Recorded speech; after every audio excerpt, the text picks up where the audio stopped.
We need your help. We need everybody. We need everybody's help. It's not just me. It's not just boy. It's not just my wife. We are all hurting. I have a hard time trying to hold my head up some days. I didn't even want to talk because I knew this was going to happen. Listen, please. Help us. Please help us. Gone without a trace just days before Christmas. The search for Marquisha Williams, a St. Louis County mother of 4, now crossing multiple state lines. It's her family, in fact, leading the charge, not giving up hope on bringing her home. I want my baby back. The presence of her daughter was a present Norvette Chavis was missing on Christmas Day. We've been looking for basically her remains.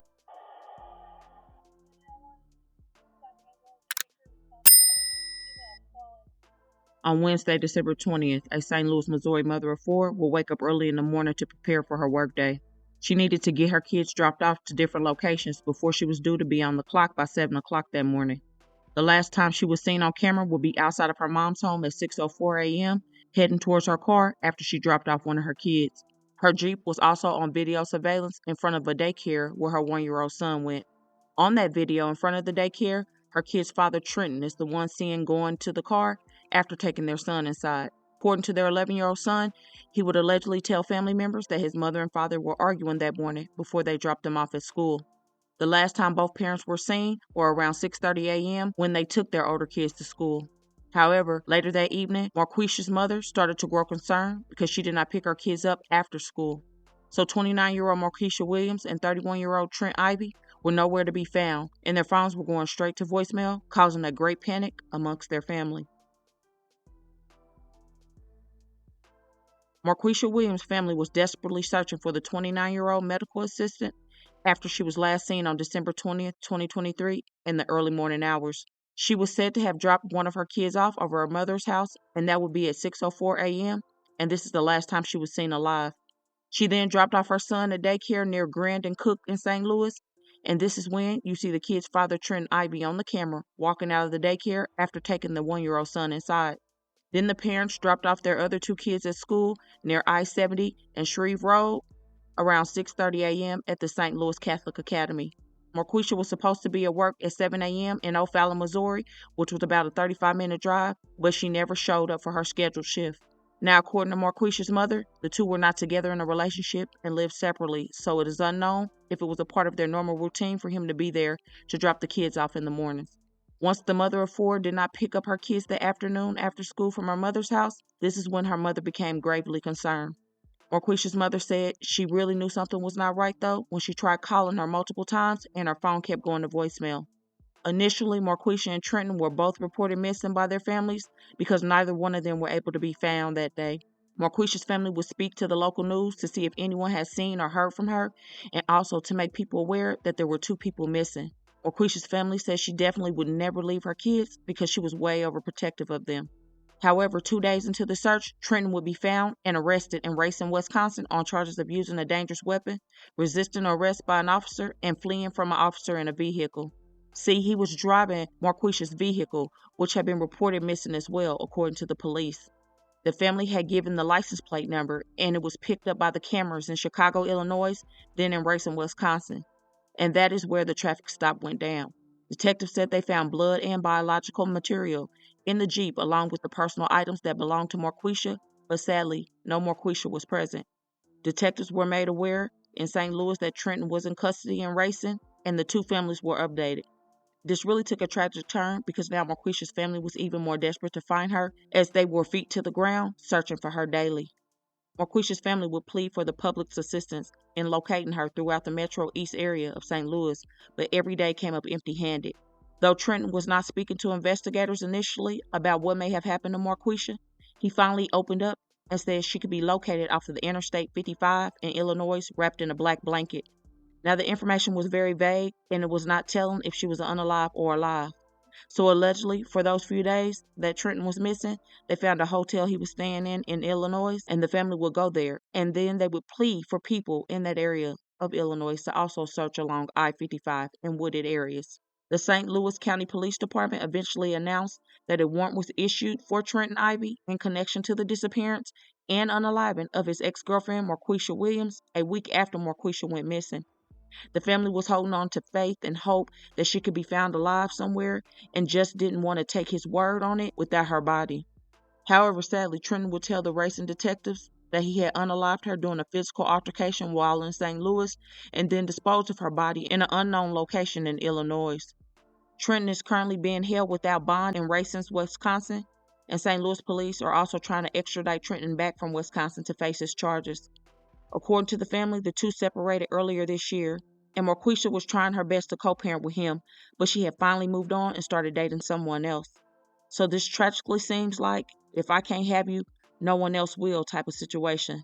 My thoughts were that he had done something to my baby, that she was deceased.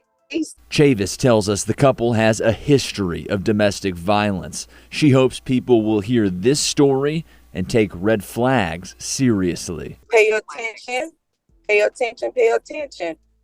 When someone's trying to leave, let them leave. I never thought that he would take her. He was dependent on her because she was the provider and allegedly even agreed to get him a place in her name so he did not have to house hop. It seems she was willing to help him in any way she could, but needed them boundaries from him, and that is just something he wasn't prepared to do, it seems like, and that's my personal opinion. They had been messing with each other for over a decade, and he was the father to all 4 of her kids. Sadly, from what I found out, he was not doing his part from the beginning, and with the first child, she had to seek child support to get that help. Kids are a blessing, but maybe she should have left him alone. If you can't or won't do for one, how are you going to do for more? You can see the heartbreaking pain that Marquisha's family is going through, and everyone was praying that she could be found alive. Her kids, who are currently 11, 6, and 1, are so young to not have their parents no longer. The 11-year-old son is Noah, and the daughter Nova is 6, but soon to turn 7 in February. The other daughter, Noelle, is 6 as well, but she just had a birthday 2 days before her mother went missing. So Nova and Noelle are technically Irish twins because they were born 10 months apart. Marquisha's youngest son, Nolan, is only 1 year old, but will turn 2 in February. Also, according to the family, Marquisha's absence is affecting the baby boy the most because he is still being breastfed. So he doesn't have that nurturing aspect of his life right now, which is definitely a close bonding experience that he was used to having with his mother, and that's just been ripped away from him. So according to the family, the normally happy Noel is now crying all the time, and that just breaks my heart to hear. I read a post that he was a good father, but it's hard to see that in him if he indeed unalived their mother. How could you do your kids that way? How could you do your kid's mother that way? Marquisha was said to be such a meek, beautiful, respectful young woman who had the sweetest personality, plus a spirit that was so pure, and she was just a beautiful person inside and out. By trade, she was a medical assistant, but her most important job was being a mom. Sadly, that job was ripped away from her, and the 8-day search will come to an unfortunate end. On December 28, 2023, police in Illinois would confirm to news outlets that the body of Marquisha was found near Chicago, Illinois, and an AR-15 was also recovered close by on the side of the highway as well. This is very devastating news for her very close family, and they are just trying to cope with this tragic outcome with 4 kids losing their parents. Now the family is currently asking for any donations to help support the kids. The GoFundMe was created right before the family got the news of Marquisha's loss, and it says, "We are reaching out to you today with heavy hearts to seek your support in finding our beloved niece, Marquisha Williams, who had been missing for a week now. My niece is a dedicated and loving parent to her 4 children, Noah, Nova, Noelle, and Nolan. We're devastated by her disappearance and are doing everything we can to bring her back home. Marquisha is a compassionate and hardworking woman who always put her kids' needs before her own. Her sudden disappearance has left a void in our lives, and we are told she is presumed deceased.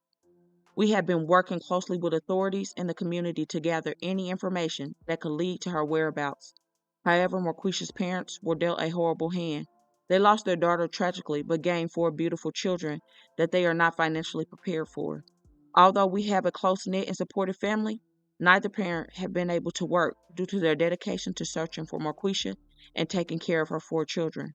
We have decided to create this GoFundMe campaign to request your generous contributions, which will be utilized to cover essentials, including the cost of therapy for Marquisha's 4 children.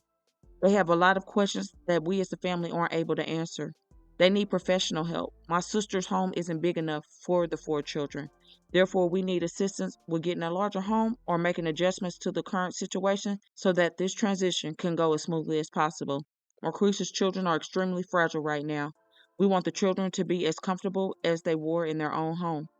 My sister's children are all adults. Now we have 4 little children that are currently in private school or daycare and will have to go to college. We are also asking for assistance with setting up college trust funds. Any amount you can contribute will make a significant impact on Marquisha's children, and it will provide some relief to our family during this emotional ordeal. We understand that not everyone may be able to donate. However, your kindness, prayers, search efforts, and positive thoughts mean the world to us, as we are eternally grateful for your help. So if you would like to help and are able to help, I will link the GoFundMe up top or in the description box below. My deepest thoughts and prayers are with this family as they now turn from searching to preparing to lay Marquisha to rest. Please don't forget to let me know your thoughts on this terrible situation. And also comment your prayers for this family in this difficult time. And don't forget to hit that like button and share to keep your people aware.